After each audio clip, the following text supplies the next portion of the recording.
morning and welcome to the University Convocation. I'm Phil Dubois, and it is my pleasure to serve both as your Chancellor and as the Master of Ceremonies for this morning's program. For those of you who are new to this convocation and have not seen me speak before, I would say that I've always thought that public speaking was one of my strengths, in all humility. But I was brought down to size this year earlier when we had a business group come to campus, and I gave my little 3-minute welcome, and it was pretty good. And a guy came up to me right afterwards. I knew him. He says, "You are a tremendous public speaker."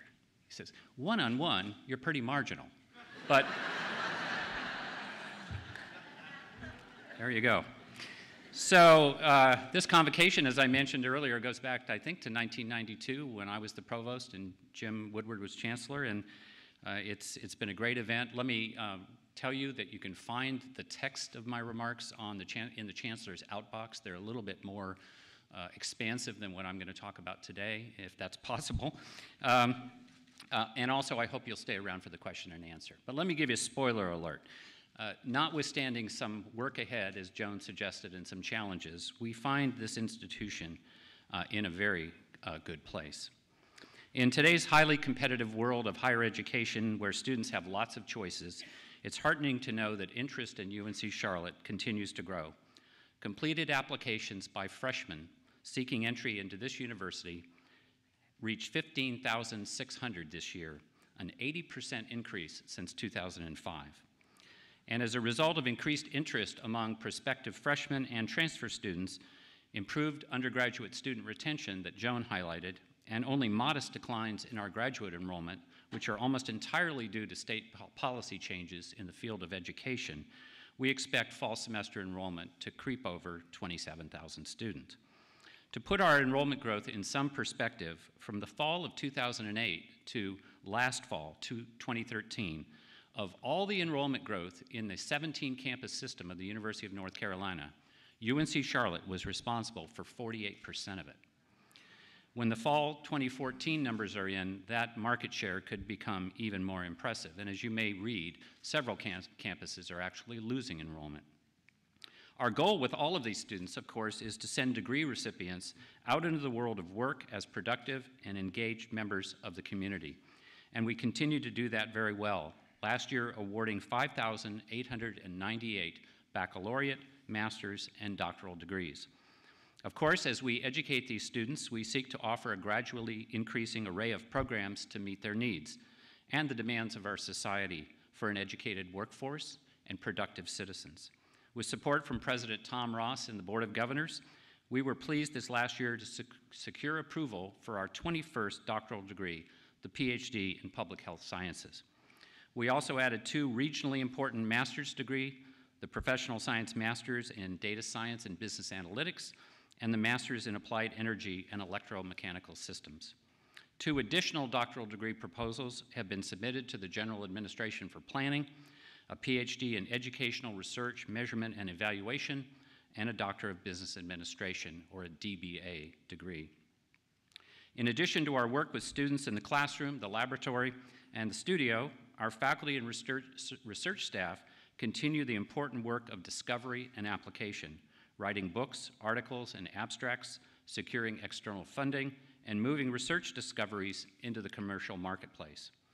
We don't keep campus-wide totals, but I think you'll get the idea when I tell you that our largest college, the College of Liberal Arts and Sciences, last year published more than 40 books and hundreds of articles. Faculty in all of our colleges contributed to securing external awards of more than $36 million and advancing our technology transfer efforts by filing 58 patents, securing 11 more patent awards, and spinning off 4 companies. As we've gone about this important work, we have achieved an outstanding level of quality and significant numbers of external recognitions for our faculty, staff, and students. They're too numerous to mention here this morning, but let me hit a few. Staff member Steve Clark was recognized with the Governor's Award for Excellence. And what a great way to retire from his position as director of our Office of Classroom Support. Professor Johan Enslin, director of the Energy Production and Infrastructure Center, was named an Energy Leadership Award winner by the Charlotte Business Journal. Athletic Director Judy Rose was a national finalist for Athletic Director of the Year by the Sports Business Journal. Even our trustees got into the act. Trustee Teresa Drew was recognized by Leadership Charlotte as the Newcomer of the Year for her community engagement efforts. And we can't forget our wonderful student solar decathlon team, which captured the People's Choice Award for their energy-efficient masterpiece in facility design called Urban Eden, and the Lee College of Engineering students who won the first place award for Best Vehicle Design in NASA's National Aerospace Competition. Institutional recognitions have also helped us. The Charlotte Chamber awarded their Belk Innovation and Diversity Award to UNC Charlotte, the first time a nonprofit organization has been recognized. And later this fall, representatives from UNC Charlotte will accept separate recognitions by national organizations for excellence in facilities management and human resources best practices. And in a true example of collaborative effort across the campus, a team of students and staff will soon accept national recognition for the Zero Waste program that was initiated to our first football season at Jerry Richardson Stadium. And again, as a result of a campus-wide effort, we completed our first football year by being ranked #1 in the nation for the quality of the fan experience. Not the beer, the quality of the fan experience. These public recognitions of excellence are terrific. But if I may, let me make note of some things you might not know about UNC Charlotte and the things that have happened over the past year that have strengthened our governance and health. Our bond ratings were reaffirmed this year by the 2 major bond rating houses. We had another year of squeaky clean financial audits. We've established and soon will fill the first university compliance program spot. We established a new scholarship office so that we didn't leave money that needy students need left unawarded. On the fundraising front, we raised $26.4 million from alumni and friends. We established the Niner Choice off-campus building certification program so that students and parents can be assured that their apartment complexes meet standards of security and safety. We reviewed and revised a long list of university policies to make them more understandable and effective. We've offered orientation and training sessions on a variety of topics. The administrative staff in all of these areas could easily go unrecognized and not fully thanked for their work, but it's very clear that what they do on a daily basis has made us a much stronger institution. Our physical plant is also just outstanding and expanding. In just over a year, with leadership from Dr. Michelle Howard in Academic Affairs and a host of hustling staff members from across the campus, but especially in facilities management, we've put together and will open the Charlotte Engineering Early College School on the west side of campus in collaboration with Charlotte Mecklenburg Schools. The first class of 100 ninth graders will enter one of CMS's most popular district-wide magnet schools next Monday morning, with 165 students left on the waiting list. Over the past year, we've also made progress on a number of important facilities. Our industry partnership building, Portal, was dedicated in February. And as Joan mentioned, we've renovated a variety of other academic spaces in Barnard, Burson, Calvert, Fretwell, Kennedy, and Woodward. They've all received needed updates and facelifts, and the long-awaited renovation of Belk Gym, as Stephen mentioned, which helps not only our students who need some exercise space, but our expanding kinesiology department. We've added residential space to accommodate the growing student body. Governor Jim Hunt joined us last October to dedicate an attractive new 436-bed residence facility for freshmen in the South Village, replacing the old Hunt Village in that area of campus. The new dining commons for South Village, to be called South Village Crossing, will open in October. And just last weekend, students occupied the new 404-bed apartment complex on the north side of campus called Martin Hall, and we hope to have Governor Jim Martin here later this fall to dedicate that building. Besides the building, and most importantly, we continue to be served by outstanding faculty and staff, some of whom you've met today. And on that front, and as you may have heard, the General Assembly recently enacted budget for the coming year includes a $1,000 across-the-board increase for staff employees subject to the State Personnel Act. Those are folks we call SPA employees. You should know that I do not consider this to be adequate, but it is better than what we've had in the last several years, which is nothing at all. And unfortunately, in this current budget session, no raises were voted for faculty or our EPA employees who are not subject to the Personnel Act. So in consultation with my cabinet and subject to approval that we expect from the General Administration and the President and the Board of Governors, I am hopeful that we will be able to match the SPA increase for all eligible faculty and EPA employees in the not too distant future, and we've requested that those raises be retroactive to July 1st. It may take a few months to get them processed.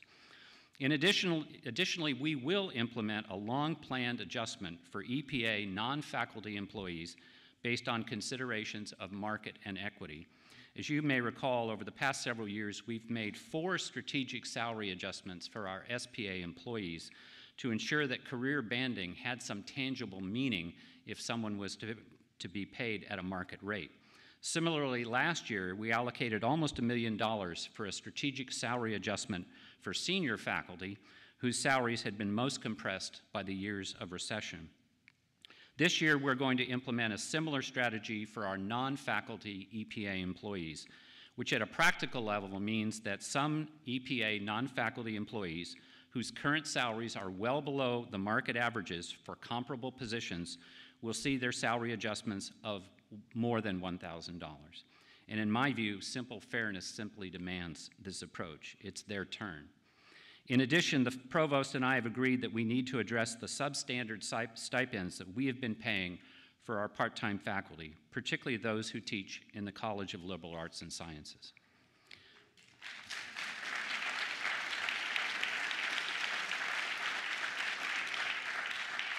With leadership from Betty Doster, my special assistant for constituent relations, we have broadened our base of political support with visits to neighboring communities, which both need our assistance and send us students. We've been host to statewide legislative meetings and regional business organizations such as the Charlotte Chamber and the Charlotte Regional Partnership. We've entertained a constant stream of federal, state, and local elected officials, members of the Board of Governors, local business and community leaders, and alumni with lunches and campus tours. We don't do this because we enjoy their company, although in most cases, fortunately for me, we do. We do this to show what has happened out here in our Northeast Charlotte location and what can happen here with their support. For those of you who've seen me riding around campus in my golf cart version of the Pope-mobile, I did 35 of these lunches and tours last year, which is why my clothes don't fit anymore.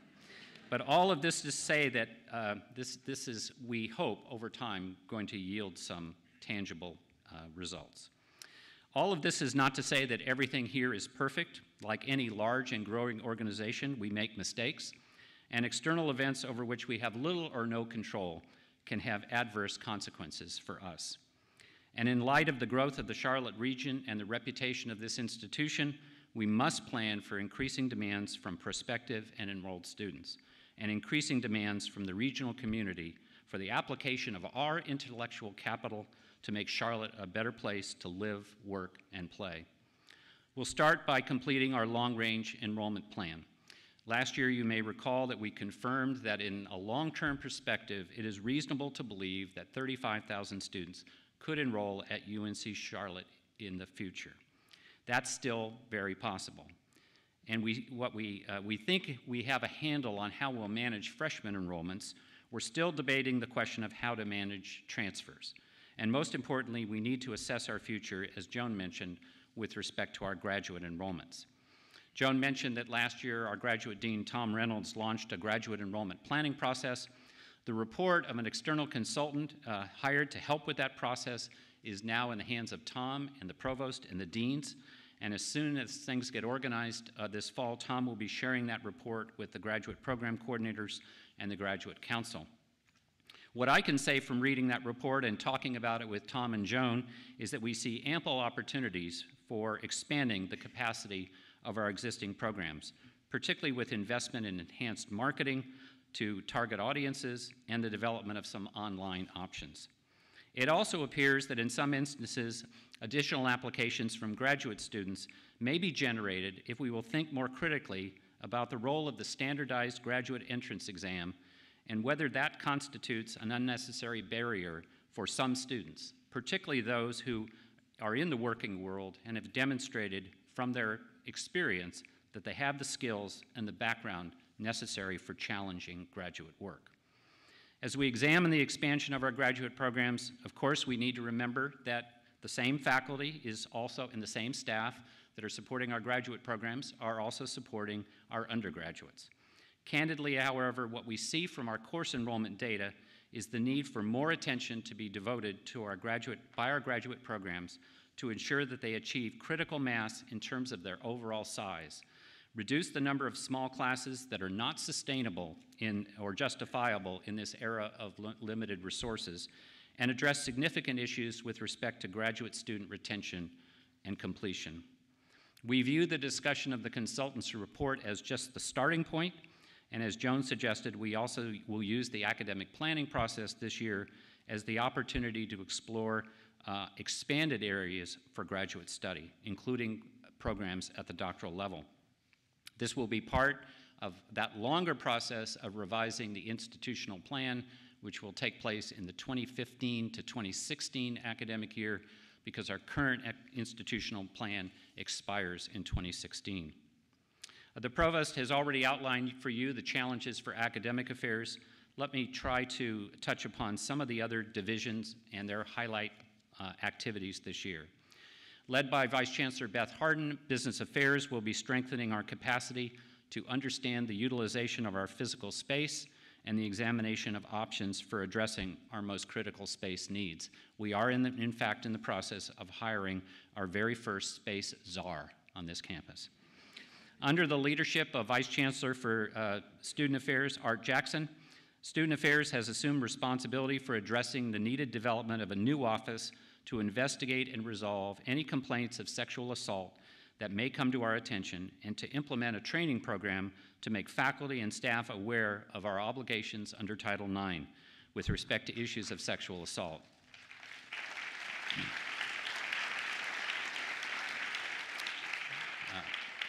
This is, as you've read in the newspapers, a national trend, and we're very pleased to be in front of it, and Dawn Floyd will head that new office. Vice Chancellor Jackson also has planned initiatives to address the needs of American Indian and Asian American students to complement what we already do quite extensively for our African American students and other student populations, including our returning veterans, our LGBTQ students, and others.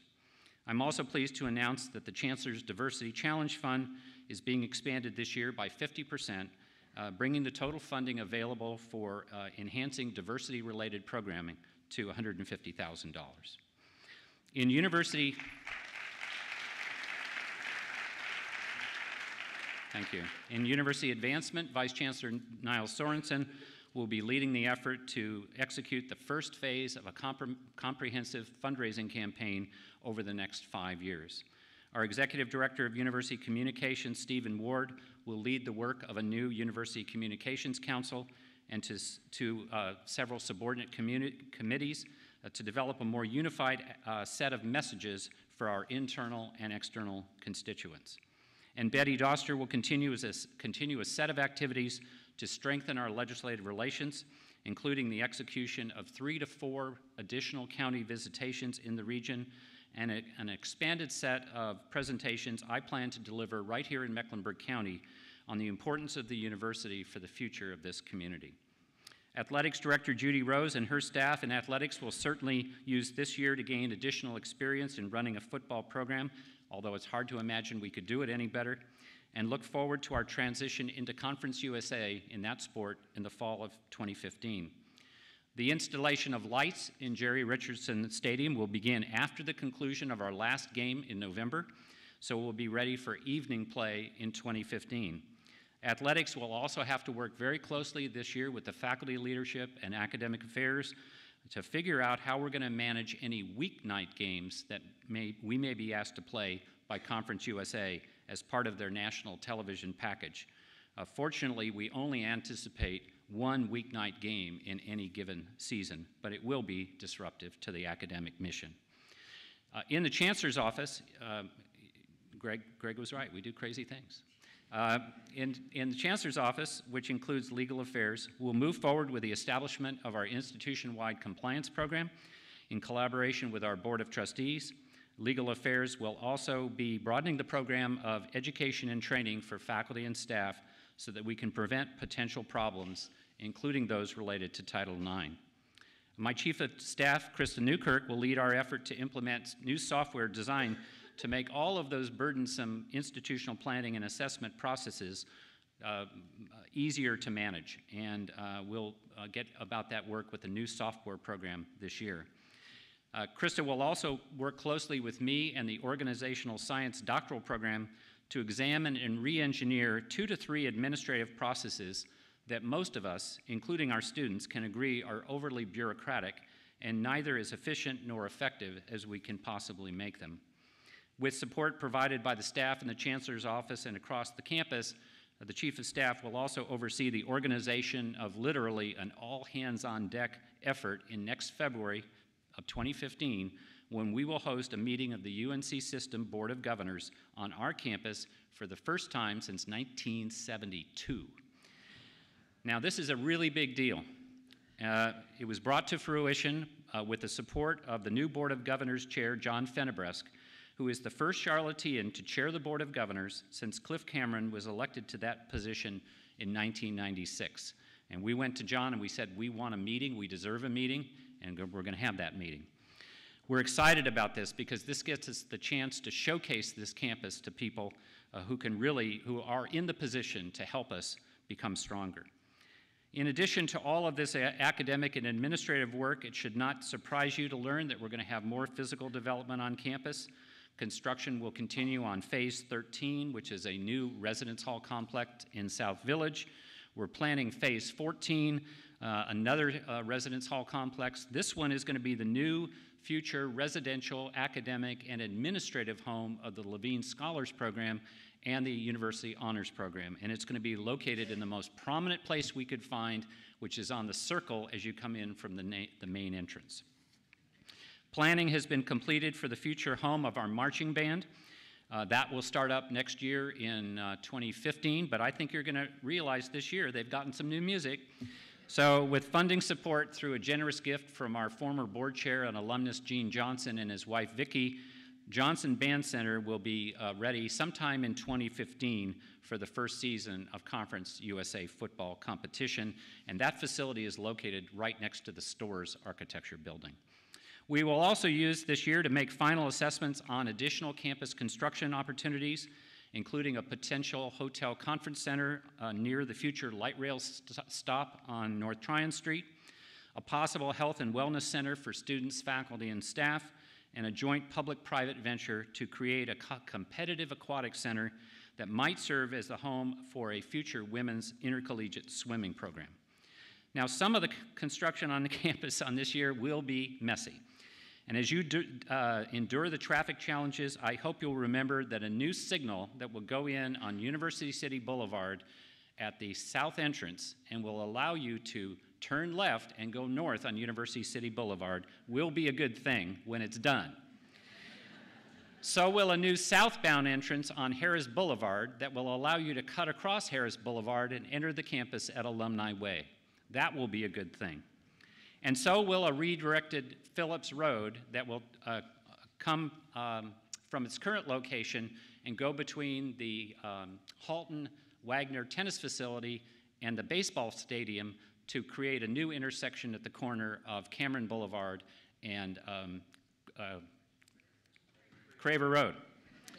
Now, for those of you who don't remember street names around here like me, Phillips Road is the road from hell that ascends from the athletic fields up to the top of Cameron Boulevard, and it's one of our worst choke points on campus. It floods a couple of times a year, and several people have burned out their clutches on that road. And finally, with respect to traffic, before I close, if you have traditionally entered the campus from North Tryon Street, Highway 29, you might rethink your habit of doing that. As the construction of light rail proceeds over the next 3 years, they expect to be finished in 2017, summertime, but it is going to be miserable until then. And as you sit there in your car, if you're still on 29, remember this temper-calming chant. Light rail will be a good thing. Light rail will be a good thing. Light rail will be a good thing. Now, I began my remarks this morning with a comment about the beginning of my 10th year as Chancellor, and looking back, let me quote from my remarks from August 16th of 2005.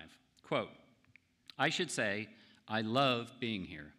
I'm amazed at the changes we've seen, not only in the physical landscape of the campus, but also in the programmatic landscape. You should be very proud of what has happened here. I hope that you'll be equally excited about what can happen here, and with your continued dedicated service, will happen here. Lisa and I are thrilled to be back. We love the Charlotte community. We love the big house. That commute to get home at night is a bear, but I'll make it work." Well, obviously, I could make the very same remarks today. Looking forward, in 2015, we will celebrate our 50th anniversary of entrance into the consolidated University of North Carolina system. Charlotte College effectively became the 4th campus of the UNC system on March 2, 1965, by act of the North Carolina General Assembly, a change in status and a change in title to UNC Charlotte that became effective on July 1st, 1965, 50 years ago. In that first year, we awarded 85 degrees in a dozen baccalaureate degree programs. Since then, in a short 50 years, we have awarded nearly 123,000 degrees at the undergraduate, master's, and doctoral levels. That's 123,000 lives changed for the better with the support of the dedicated faculty and staff working in an institution that has to be considered one of the great success stories of American higher education.